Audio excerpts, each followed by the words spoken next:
Özkan şefim. Bir alabilir miyim seni buraya abi? Bir alabilir miyim? Kerem abi. İkinci grubu otobüsü alabilir miyiz?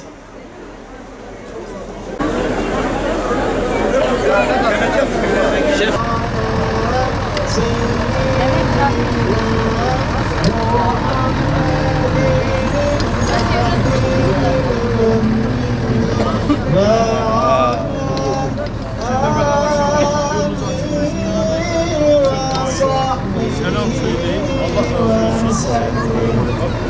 Grup hacılarımızı otobüsün arkasındaki alana alalım. Otobüsümüz gelmek üzere. Şu grup hacılarımızı alalım. Otobüs geldiğinde hemen valizlerimizi yerleştirelim.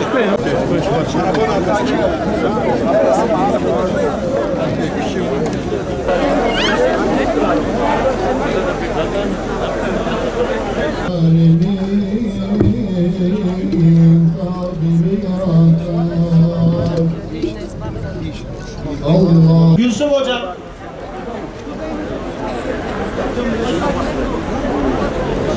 Bir de kim var? Hasan. Hasan hocamı da buraya alalım. Hasan Özcan hocamı. Gel hocam gel. Veysel hocam. Alalım sizi. Mehmet hocam. Rabbimize ne kadar hamd etsek azdır.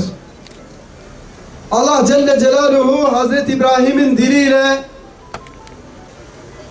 kullarını beytine davet ediyor ve bu davete icabet edip ve bugün de yola çıkacak olan hacılarımızla vedalaşmak için bir aradayız. Bizim hacılarımızdan birkaç isteğimiz var. Bunları şimdi dile getirerek inşallah en güzel şekilde kardeşlerimizi yola çıkaracağız. Birinci isteğimiz, beklentimiz hacılarımızdan yol azığı olarak duayı ve sabrı almış olmalarıdır. Zaten uzun süredir bu telkini duyuyorsunuz değerli hacılarımız. Yaklaşık 2 ay kutsal beldelerde kalacaksınız.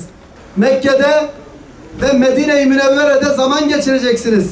Allah binlerce, yüz binlerce kulunun arasından sizleri seçti. Sizlere nasip etti. Yani şu an itibariyle seçilmiş insanlar olarak yola çıkıyorsunuz. O zaman bu büyük nimetin, bu seçilmiş olma özelliğinin kıymetini, değerini bilerek 2 ay boyunca ibadet ile, taat ile, zikir ile çok kıymetli ve değerli zaman geçirmek. Sizden beklentimiz ve isteğimiz budur.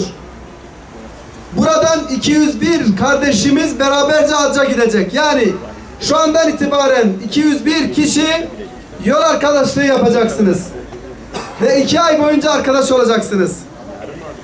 Ben biliyorum ve inanıyorum ki döndükten sonra da bu arkadaşlık çok kuvvetli bir şekilde devam edecek.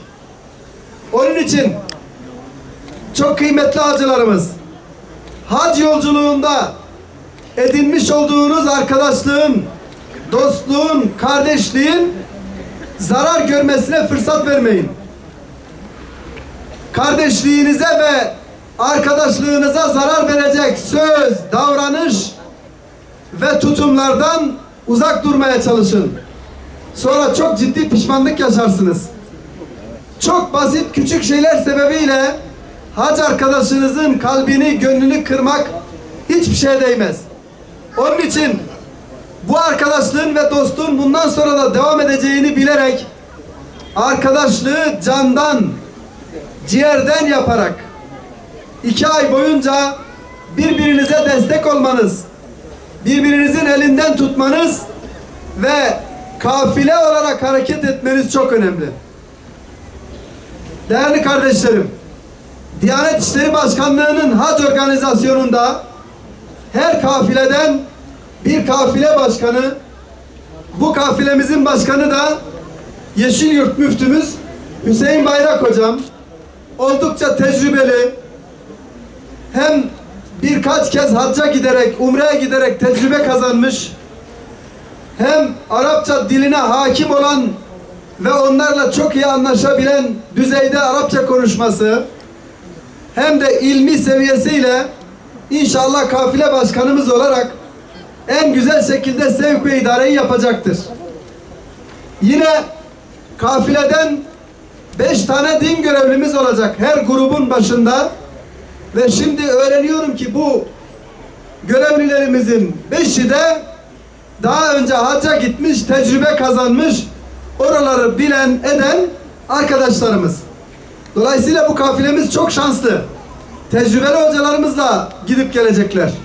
Yine kafilemizde kadın hacılarımıza özellikle irşat, fetva ve sevk idarede yardımcı olacak bir bayan görevlimiz var.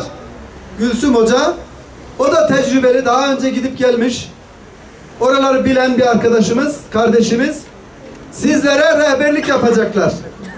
Ama bütün bunlara rağmen huzurlu ve güzel bir hac yapmanın temel ve en önemli şartı değerli kardeşlerim, beraberce hareket etmektir.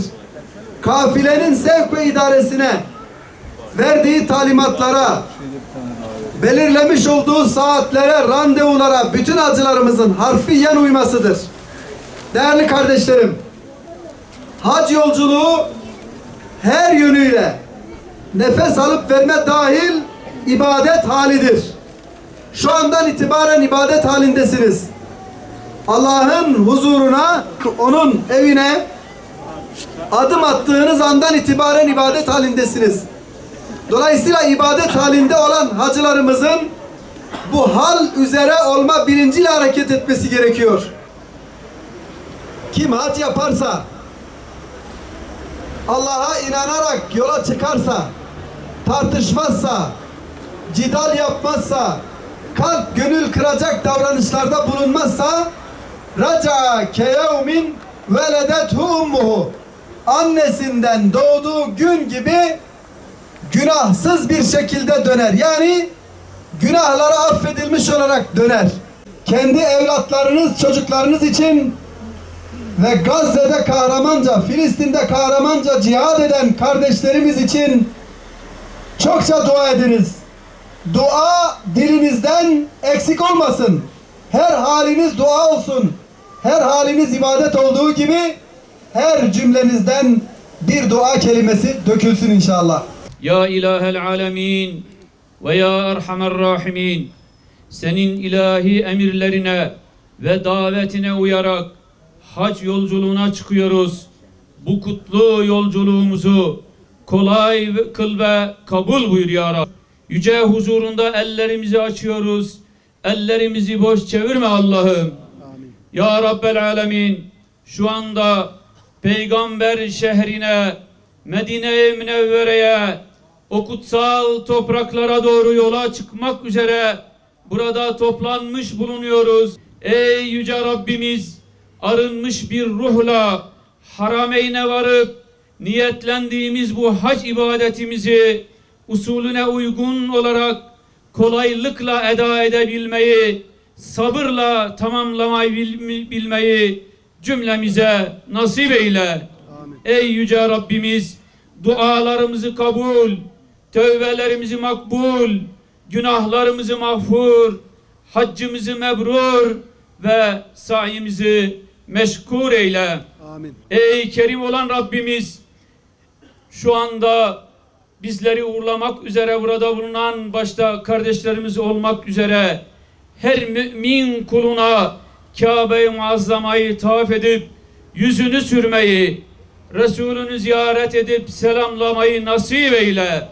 Lebbeyk Allahümme lebbeyk, lebbeyk la şerike leke lebbeyk, innel hamde ve ni'mete leke vel mulk la şerike lek.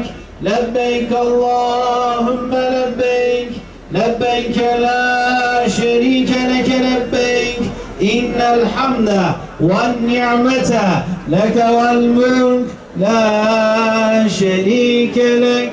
Değerli hacılarımız, helalleşme olarak birbirimize hak ve hukuklarımızı helal edelim. Birbirimize sarılalım.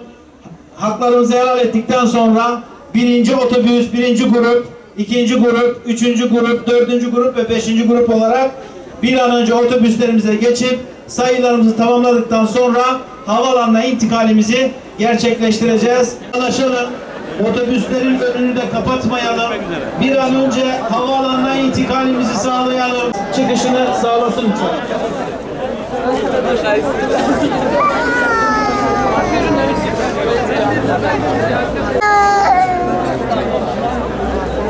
Değerli hocalarımızı otobüslerimizin başına alalım.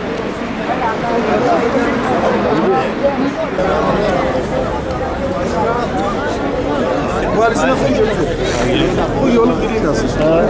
Değerli hocalarım. Allah kabul etsin.